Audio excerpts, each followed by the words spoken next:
everyone, settle in, because today we are tackling a deep dive that's going to take a while, a long one. We're going to be looking into the cookie jar murder, and let me tell you, the articles and court documents you sent over, they are wild. Oh, yeah. Lots of twists and turns with this one, for sure. Poverty, drugs, a fight that ends in death, and a cookie jar as a key piece of evidence. Okay, before we get into all that, can you kind of give me the basics of the case? So the story centers on Jose Castanon.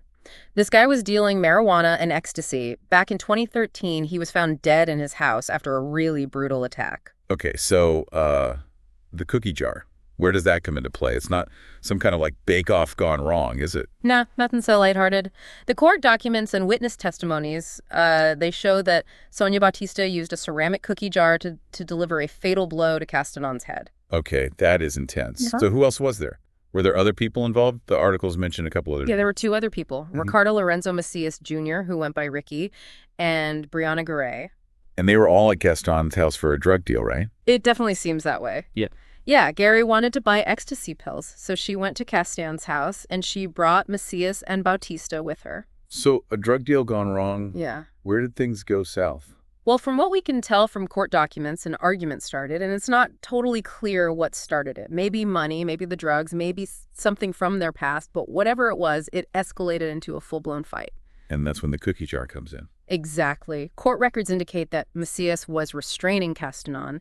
He had a pair of jeans wrapped around his neck, and while that was happening, Bautista hit him with that ceramic cookie jar. Oh, wow. So it sounds like Macias was the main aggressor here. Maybe not. The thing is, during the trial, Bautista claimed self-defense. Her story was that she only jumped in to protect Gary because she was already fighting with Castanon. So she was saying she acted in self-defense, but did the jury believe that? No, she was convicted of murder. What about Macias and Gary? What happened to them? They were both there during the fight. And there are even hints that Macias might have encouraged Bautista to attack Caston. What's even more interesting is that Macias was later arrested for selling a ton of ecstasy. Wait, he was selling ecstasy after the fight with Castanon? Yeah, just the day after. He sold 2 ecstasy pills to a student, and it looked like he had a lot more. This is where my true crime brain kicks in. Makes you wonder if the whole thing was planned, right? Maybe they were after more than just a few pills. Maybe Castanon was the target the whole time. It's possible. The sources don't say exactly what their motive was, but it definitely makes you wonder. Okay, so we've got these tangled relationships. We don't really know the motives and a brutal murder. Let's back up a little and talk about Jose Castanon himself. What was he like? Well, he was a known drug dealer in the area. He had a reputation for being smooth-talking, and he was connected to some shady characters. Interesting. The article described him as someone who had been through a lot. Even mentioned nickname T-Rex. Right. That nickname came from him missing several fingers on his left hand. He also had a past with Sonia Bautista. They knew each other since middle school, but things went bad between them after an earlier drug deal went wrong. This must be that incident where Castanon was beaten and robbed. The article suggested Bautista and Garay were involved in that too. That's right. Castanon thought Bautista set him up, and he even threatened her and her family after it happened. So yeah, it adds another layer of complexity to this story. So there was already bad blood between them. This wasn't some random drug deal gone wrong. Okay, let's focus on the night of the murder. What can we pull from the court documents about what happened? Well, the events of that night are kind of murky. There are conflicting accounts from the people involved. But we know for sure that Gregory contacted Castanon to buy ecstasy, and although he was hesitant, he eventually agreed to meet. He even specifically asked her to come alone, but she showed up with Macias and Bautista. And this is where it gets interesting. The article mentioned a neighbor, George Najera, who saw some of what happened. What did he see that night? His testimony is really important. He was up late that night taking care of his sick mother, and he happened to see Castanon outside talking on his phone. Then a car drove by with Garay, Macias, and Bautista inside, and Castanon said, "They're here," and went back to his house. So Najera saw the 3 individuals arrive. Did he see them actually go into Castanon's house? He did. He saw a man and a woman get out of the car and go toward Castanon's house. Then a little while later, he heard sounds of a fight coming from inside.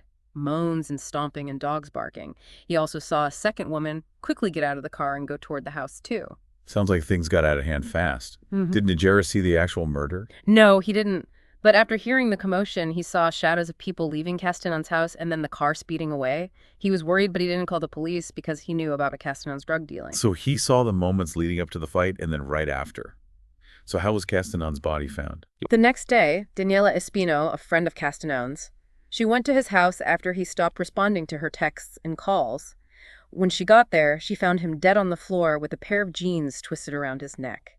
That's a horrible thing to find. Did she describe what the house looked like? She did. She said it was a total mess. Cabinet doors were open. There were pieces of ceramic all over the floor.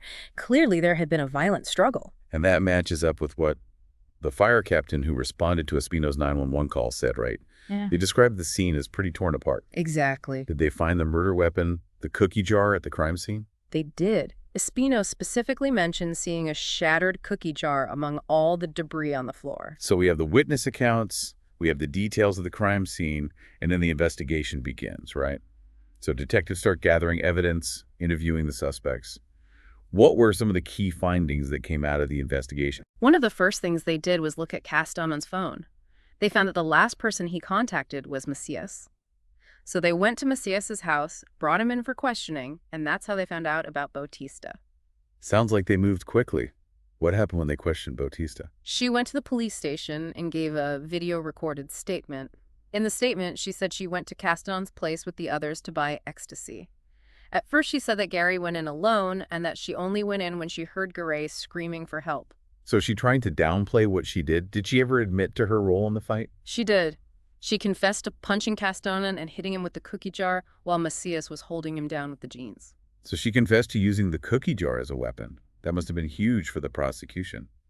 Did she say why she did it? Does she still claim self-defense? She did. She said she only attacked Castanon because he was trying to stab her with scissors.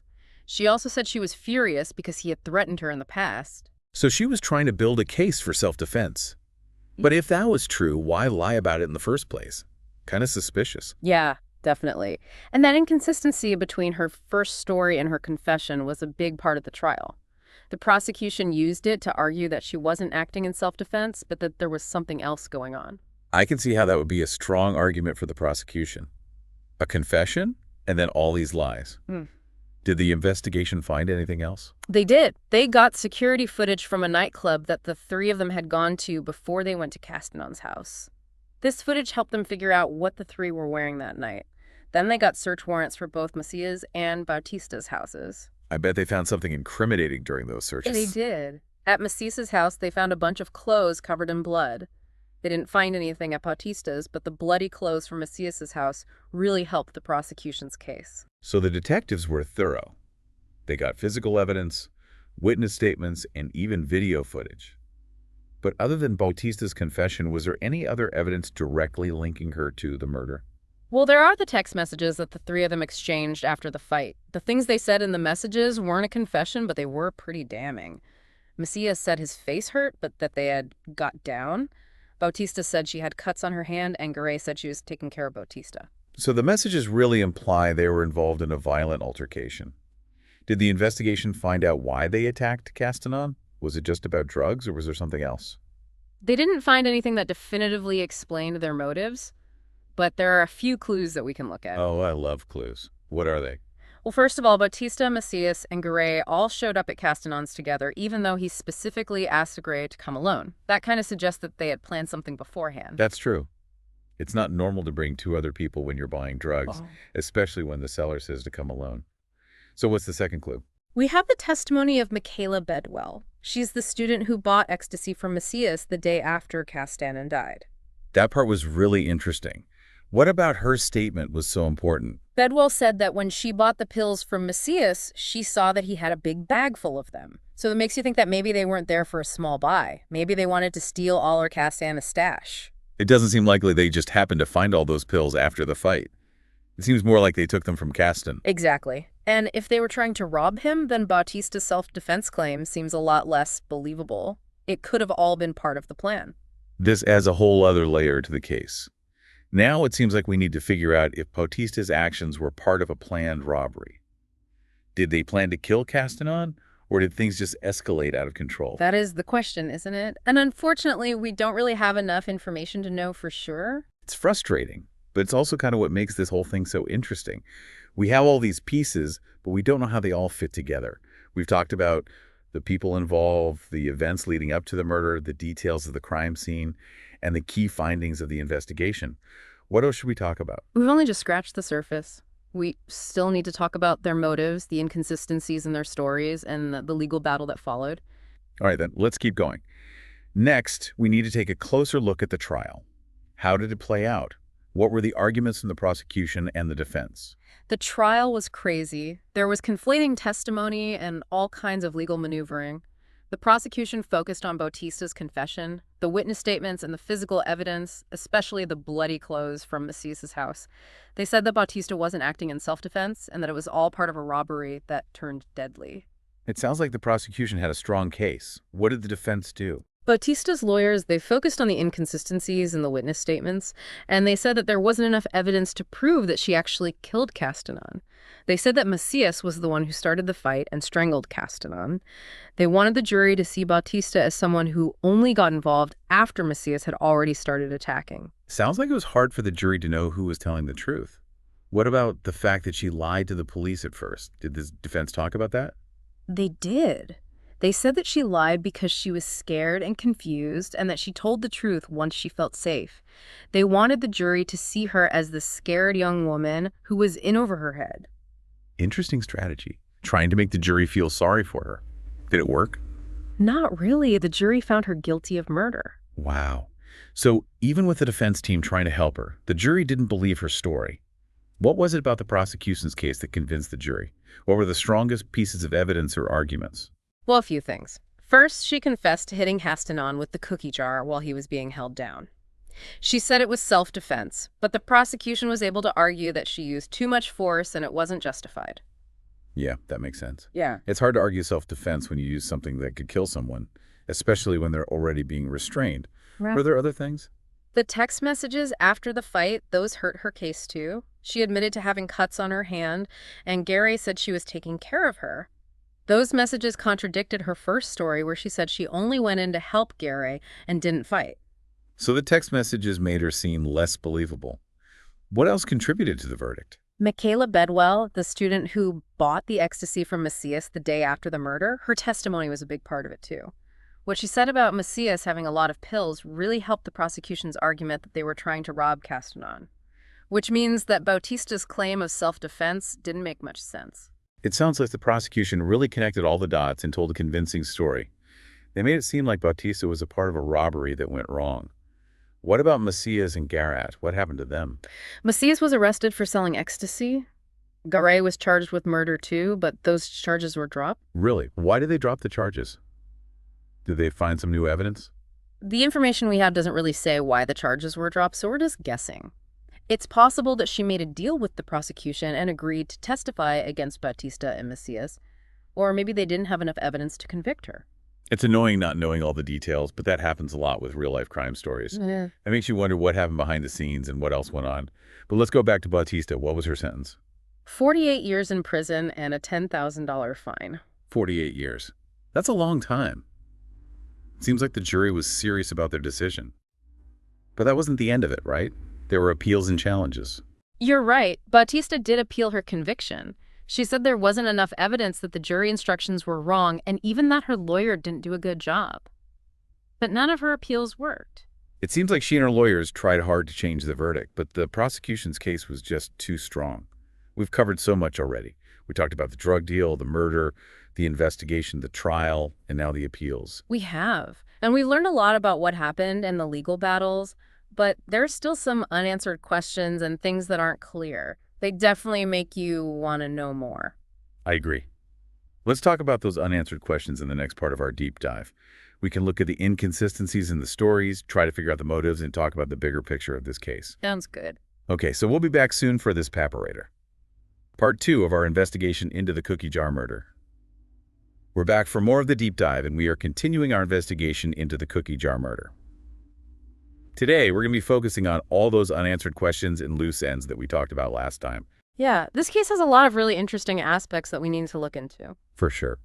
So for you, what's the most obvious inconsistency in all of this?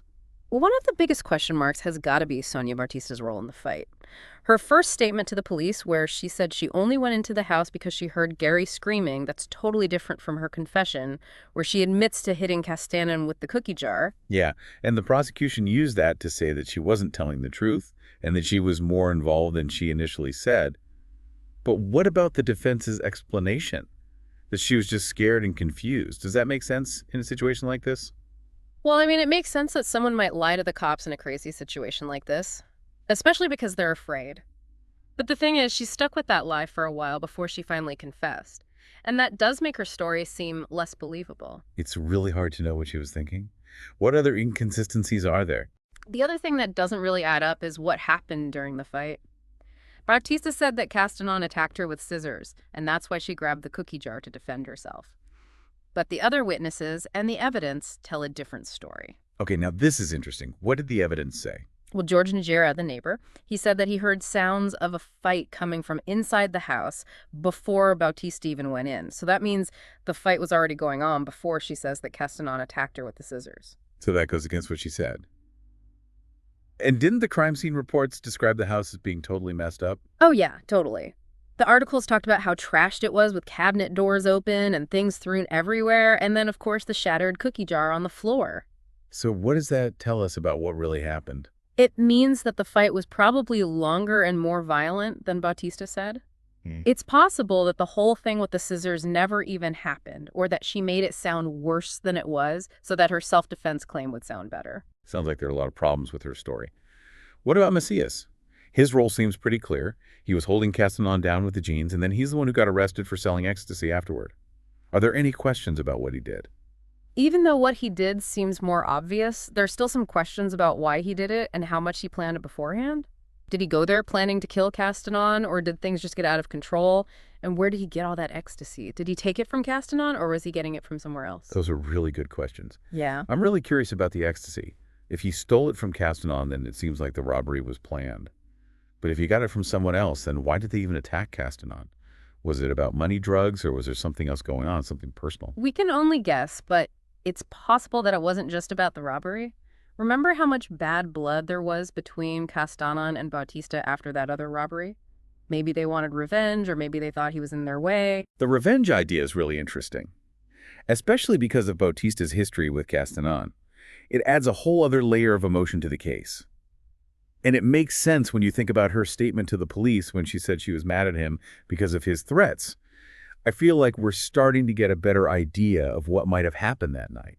Are there other things we can look at to help us understand this better? We should talk more about Brianna Garay's role in this whole thing. The charges against her were dropped, but we still don't really know what she was doing. What was her relationship with Castanon? Why did she set up the drug deal to begin with? Yeah, that's a good point. She was the one who started everything, and she was there during the fight. But we don't know what she was thinking. Was she involved in the robbery? Did Macias and Bautista make her do it? Or was she just there and got caught up in everything when it turned violent?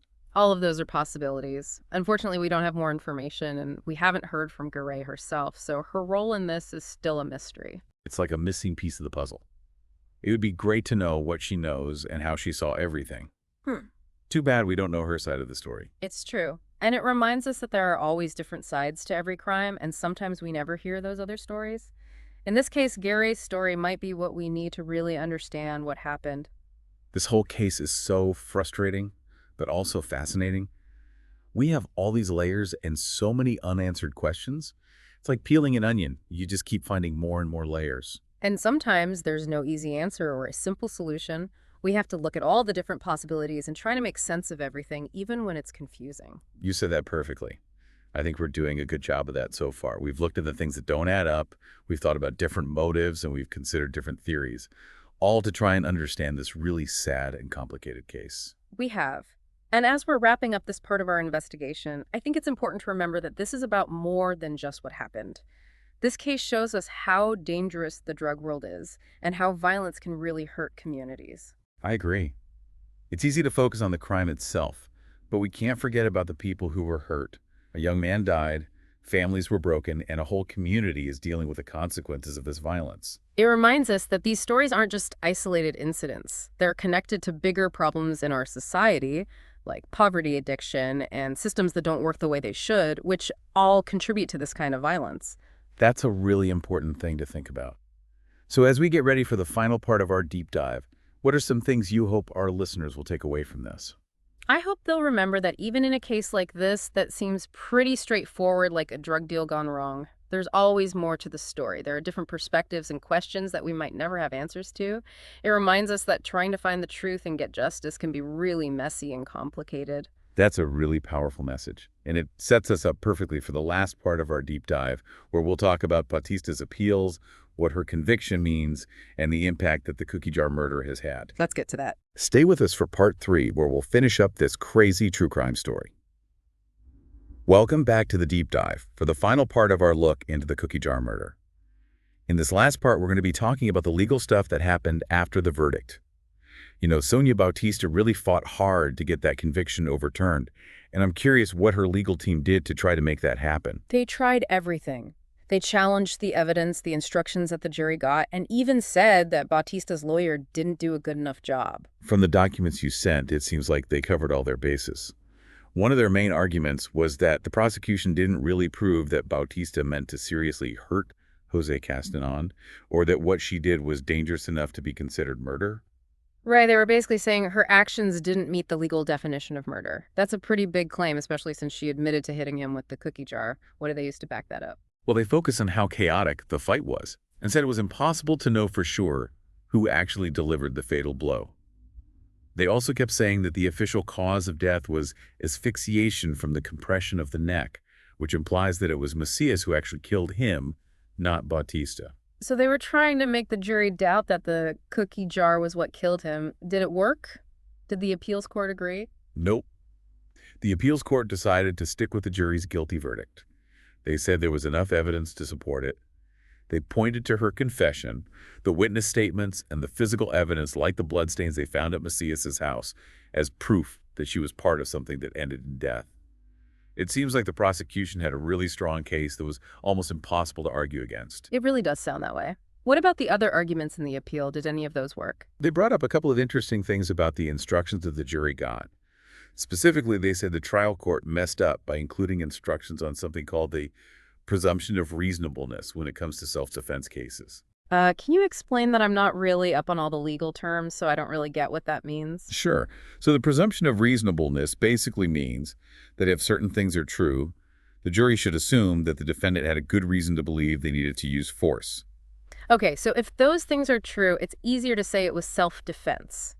So what were Bautista's lawyers saying? Were they saying those things weren't true in her case? Exactly. They said that because Bautista was involved in a drug deal, which is a crime, the presumption of reasonableness shouldn't have been included in the instructions at all. They thought that this instruction could have confused the jury and made them less likely to believe Bautista's self-defense claim. That's a pretty clever legal strategy, trying to find technicalities in the instructions that might have influenced the verdict. Did it work? Unfortunately for Bautista, it didn't. The appeals court didn't agree with that argument. They said that overall the instructions didn't misrepresent the law or mislead the jury. They also pointed out that Bautista's lawyers didn't object to the specific wording of those instructions during the trial, so that weakened their argument. It seems like they really tried everything. What about that last argument about her lawyer not doing a good enough job? What was that all about? In her last appeal, Bautista said that the lawyer who represented her during the trial didn't do a good job. She said he didn't prepare her for trial, didn't interview possible witnesses, and didn't really fight for her to get a lighter sentence. Wow, those are some pretty serious accusations. If her lawyer really messed up, it could have definitely changed what happened at the trial. What evidence did she have to back that up? She said her lawyer didn't spend enough time talking to her about her case, didn't look into all the details of the fight, and didn't call enough people to talk about her good character during sentencing so she could get a lighter sentence. So she was trying to say that her lawyer was lazy and unprepared. How did the appeals court respond to that? They looked at all the records from the trial, and they listened to testimony from Bautista's lawyer. They decided that there was no proof that her lawyer did a bad job. They found that he did his job correctly, met with her a bunch of times to talk about the case, looked into all the evidence, and made smart choices about witnesses and how to defend her. So none of her appeals worked. It seems like the justice system did what it was supposed to do, even if it's not always perfect. Bautista had a fair trial. She had a decent lawyer, and in the end, she was held responsible for what she did. But Even with the trial and the verdict and all the appeals, there are still unanswered questions and ethical issues that this case brings up. That's so true. This case isn't just about the legal stuff. It makes us think about things like personal responsibility, how complicated self-defense claims can be, and all the gray areas in the criminal justice system. One question that's still bugging me is Brianna Garay's role in all this. The charges against her were dropped, and we never heard her side of the story. Do you think that's something that should have been addressed? Should she have been held responsible in some way? It's a tough question, and people have different opinions. Some people might say that she helped with the robbery even if she wasn't violent. Others might say that Macias and Bautista forced her to do it. We don't have enough information to know for sure if she should have gotten in trouble with the law. It reminds us that justice isn't always simple. Sometimes there's no easy answer, and the legal system has to make tough choices based on what they know. Exactly. And those tough choices are often the ones that make us really think and talk about things. They make us question what we believe about who's guilty and who's not, and about how people act. This case also shows how hard it can be to figure out if something was really self-defense. When does self-defense turn into using too much force? How do we know if someone really felt like they had to protect themselves? These are the kinds of questions that courts have to deal with all the time, and there's never an easy answer. This whole case has been a wild ride. We started with what seemed like a simple drug deal gone wrong, and it turned into this huge mess of relationships, conflicting stories, and legal battles. We've looked at all the evidence, we've thought about the different testimonies, and we've explored all kinds of theories, all to try and understand this really sad and complicated event. It just goes to show that behind every big news story about a crime, there are real people and real emotions, and it's never as simple as it seems. I completely agree. So to everyone listening out there, we want to hear what you think about the cookie jar murder. Do you think the right thing happened? What questions do you still have? What are your thoughts about the ethical issues in this case? Tell us what you think in the comments, and let's keep talking about it. Until next time, keep learning and keep exploring the world around you.